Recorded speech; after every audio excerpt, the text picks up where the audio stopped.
Today I'm going to show you exactly how you can use learning to get insane stats. Take any land you want, easily create religions to generate insane amounts of money, and even outlive your grandchildren. Early on, I always thought that stewardship was the best lifestyle, and it's still great, but learning has to be the most versatile and has some of my favorite perks in the game. I've already done guides on stewardship, intrigue, and diplomacy, so if you want to also check those out, I'll leave links to them in the description. But as usual, first, if you want to create a custom character while staying under the 400 point achievement limit, I'd pick up the level 3 learning education, as the extra 10% lifestyle XP of level 4 isn't really worth the extra 40 points in my opinion. But for traits, there's none that are really super important unless you want to create your own religion, which I'll get more into in just a second. But for that, I would just pick up the virtuous traits of your current religion to get the easy piety boost. So like I just mentioned, the first strategy uses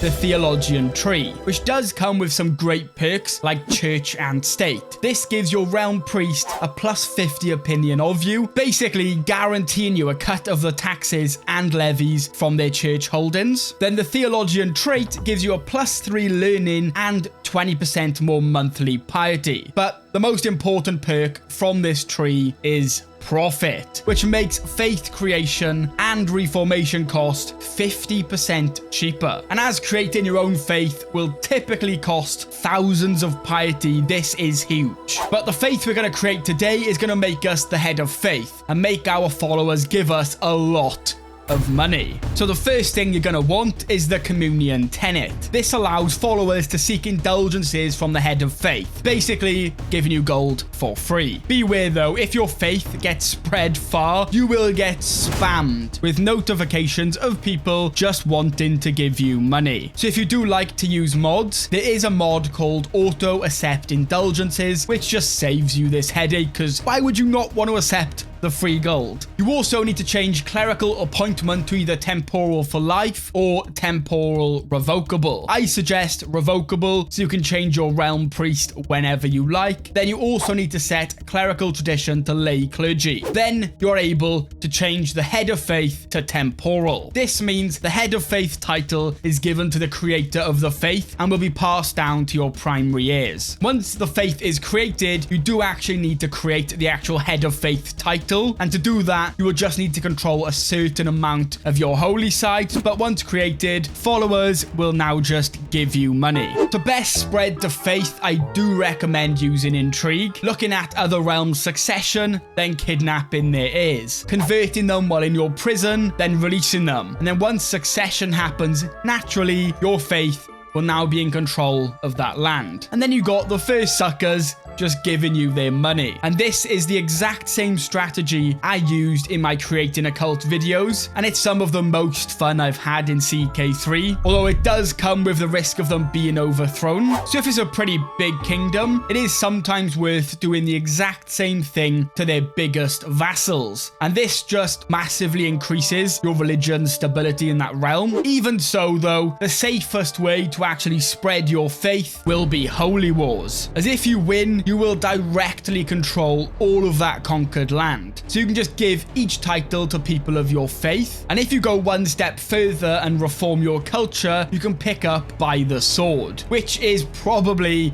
the most broken tradition in the game, as it allows you to do unlimited kingdom level holy wars rather than just being capped at 1 per life. So you can just go ahead and take as much land as you please, give all these new kingdoms to your followers, and quite honestly generate unlimited money. Of course, one of the most common uses of the learning tree is the whole of body trait. I usually take this tree on a character after I've already completed some of the other lifestyle trees, so it is usually the last thing I typically chase in my life, although restraint can be incredibly useful early on in the game when you don't really have any good succession laws, as this gives you the decision to embrace celibacy, stopping you from having any more children grandchildren that will just steal your titles after death. But at the bottom of this tree is healthy and whole of body, and together these can often allow your character to live up until they are 100. But this does mean that your children will often die before you, so a lot of the time with whole of body you will end up skipping a generation and playing as your grandchildren, so keep that in mind and always check succession here. The third tree, Scholar, is probably my favorite lifestyle tree in the entire game. Learn on the job gives you 20% of your counselor's primary skill added to your own. So if your steward has 20 stewardship, this adds 4 onto your stewardship, and so on. This can make your character really well-rounded, especially if you just marry your courtiers to people with high skills and then just put them on your council. Sanction loopholes is also amazing. Straight up, allowing you to buy claims using piety. County claims cost 250, and I wouldn't really bother with counties though, as duchies are only 500. But with kingdoms and empires, they are kind of limited by your current rank. So you can buy a kingdom claim for 1000 piety, unless you are already a king or emperor, and empire claims can be bought for 2000 piety, unless you already have the empire rank. But just being able to straight up buy these massive claims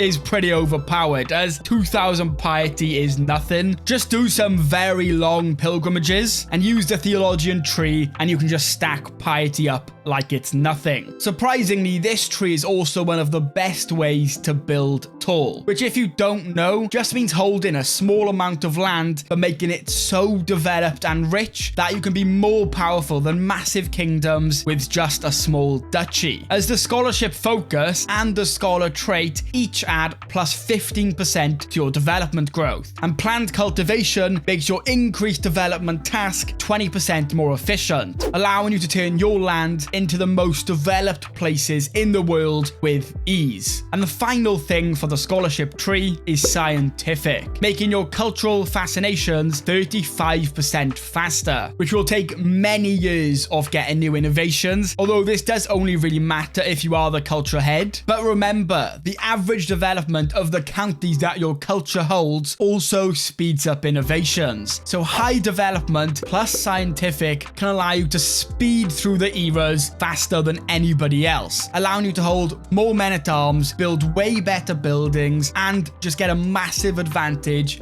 in every single way. But like my other lifestyle guides, these only really touch the surface of what's possible in Crusader Kings 3, and are more aimed at the beginners just learning the game. So a lot of you with crazy playtimes will know most of this, but if there's any other more advanced guides you want to see, please let me know in the comments, potentially creating a better building tour guide, as some of that is now slightly outdated, especially with the Royal Court update that came out. Or I was thinking of maybe a guide on warfare and all the numbers involved in that, but yeah, just let me know. But as always, thank you all so much for watching. I hope you did at least learn one new thing. But I'm going to end the video with a massive thank you to all the channel members. So we have Intermio1, Toxic Flame, Mikey Louie, and Victor Voss Anderson. But yeah, thank you all so much for watching, and hopefully I'll see you in the next one.